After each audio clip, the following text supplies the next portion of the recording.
Standard 6th, Subject History, Chapter 2, Sources of History.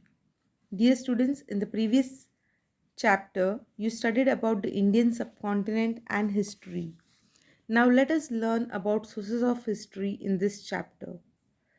We shall learn about material sources, written sources, oral sources, sources of ancient Indian history, and finally precautions to be taken while writing history. So now try this. Make a list of things in your house which belong to your grandparents' time. It could be a radio, book, any type of furniture, etc. Collect information about an old structure in your locality. So, dear students, a number of objects used by our ancestors still exist. Some inscriptions from the past have been recovered. Sources like these help us to understand our history. History can also be learned through customs and traditions, folk arts, folk literature, as well as historical documents. All these are known as sources of history.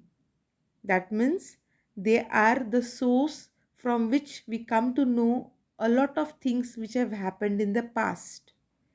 These are of three types. The first one that we will be studying is the material source. Second, written sources. And third, oral sources. Now, students, can you tell structures such as forts, rock cut caves, stupas, etc., are known as material sources of history? Try to guess what other structures can be called material sources. So, you will think of a few more structures besides forts, caves. You can think about temples, right? So now let's learn about material sources. Man uses a variety of things in his day-to-day life. They are known as artifacts. So in this picture you can see some old artifacts. Artifacts used by humans in the past provide us valuable information about life in the ancient times. We can decide the period of ancient artifacts like earthen pots by studying the shape, color, and designs on ancient potsherds. The ornaments and other artifacts throw light on social interaction. That means what type of life they lived during that period can be identified. We get information about the diet of the people from the remains of food grains, seeds, and even bones of animals found in excavations. What is excavation? Digging out the ground to find the buried ancient objects. Also, we find the remains of houses and buildings built in different historical periods. We also find ancient coins and seals. All these give us information about human activities in the past. All such artifacts, articles, monuments, or their ruins means remaining part, leftovers, are called the material sources of history. Do you know food grains do not last long? They get easily infested and turn into powder. We all are aware about that. They are perishable food grains. In ancient times, people used to roast food grain before grinding them. If a few grains got charred while roasting, they were thrown away. Charred means extra burned. Such charred grains can remain intact for a very long period. During excavations, such charred grains can be recovered. When these are inspected in a laboratory, we come to know what grain it is. So we could come to know about the food grains if such remains are found deeply buried under the ground. Also, do you know? Written sources of history include inscriptions carved on temple walls, walls of rock cut caves and rocks, inscriptions on copper plates, pots, bricks, and on writing sheets made from palm leaves and birch bark trees. Now let's learn about written sources. Now that you know about material sources, we shall study about written sources. The Stone Age people have recorded many events and expressed their emotions in paintings on rocks, as you see in this picture. It was only after thousands of years that man learned the art of writing. So, first, man did not know how to write. Eventually, he developed the art of writing. First, he started painting. So, in the beginning, humans used symbols and signs to record their thoughts and ideas. However, it took thousands of years for a script to develop from this. So, script did not develop overnight. It took thousands of years. In the beginning, man wrote on potsherds, unbaked bricks using pointed objects. He also used birch, that is burja tree bark, to write on it.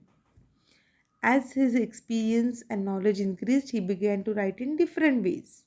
He began to record the events that took place around him. Accounts of the proceedings of royal courts were also written systematically. Many rulers had their orders, judicial decisions, donations, etc., inscribed on stone or copper plates. Over a period of time, many forms of literature developed. Literature in the sense, many languages developed. They included books on the religious and social subjects, plays, poetry, travelogues, and scientific works. All this literature helped us to understand the history of the various historical periods, and they are known as the written sources of history. Do you know, students? Burjapatra means writing sheets made from the bark of a birch tree. Burja is the Sanskrit name of the birch tree. Birch trees are found in Kashmir. So, in this image on your page 7 of your textbook, you can see the image of a birch tree, that is Burja, and the Burja Patra where the writing took place. Now, let's move on to oral sources of history.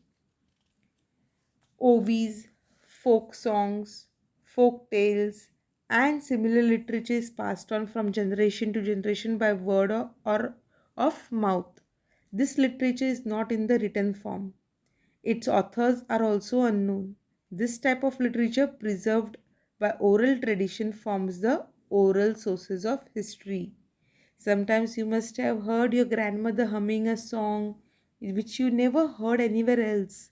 So there are some songs and folk tales and folk literature which are passed from generation to generation only orally. They are not written down anywhere. So such sources become oral sources of history. Now, sources of ancient Indian history. Before we begin with sources of ancient Indian history, I would like to tell you on page number 8 of your textbook, there is a chart which displays the sources of ancient Indian history in material form, written, and oral sources. So, you can go through that. So, what exactly are the sources of ancient Indian history? The ancient period of Indian history extends from the Stone Age to the 8th century CE. We learn about the Stone Age period of Indian history through archaeological excavations. Since scripts had not developed at that time, no written sources are available. However, information about the ancient period from 1500 BCE onwards can be derived from Vedic literature. In the beginning, the Vedas were not in the written form. The ancient Indians had developed the technique of memorizing and reciting them. So you used to see like this, the guru used to sit under the tree and he used to give knowledge to the shishyas or his disciples in the oral form. Then the Vedas were written down later on. The Vedas and the post Vedic literature form an important source of ancient Indian history. It includes the Brahmanas, the Upanishads, the epics, Ramayana and Mahabharata, the Jain and Buddhist literature, plays, poems, stone and pillar inscriptions, travelogues of foreign travelers, etc. So, all this is included. We also learn about ancient Indian history through material sources like the archaeological remains, Harappa and Mohenjo-daro remains, where we found lot of information.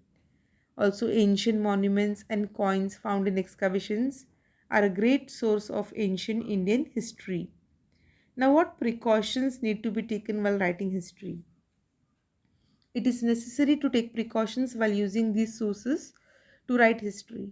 Which sources? The written source, material source, and oral source. A written document cannot be said to be authentic, means real, just because it is old. It needs to be examined and carefully examined as to who wrote it, why, and when it was written. The conclusions drawn on the basis of various genuine documents, again, genuine means real. So, the conclusions drawn on the basis of various genuine documents have to be cross checked and corroborated with one another. Means they have to be cross checked and examined properly. Such a critical analysis is very important in the writing of history. So, this way, some precautions also are taken by historians when they write history, and it is carefully examined, and then only it is included as a part of history to be studied by the future generations. So, this way, students, we have completed the chapter based on sources of history. Hope you have understood this chapter well. Do read the chapter from your textbook for a better understanding. Stay safe, keep learning, and thank you.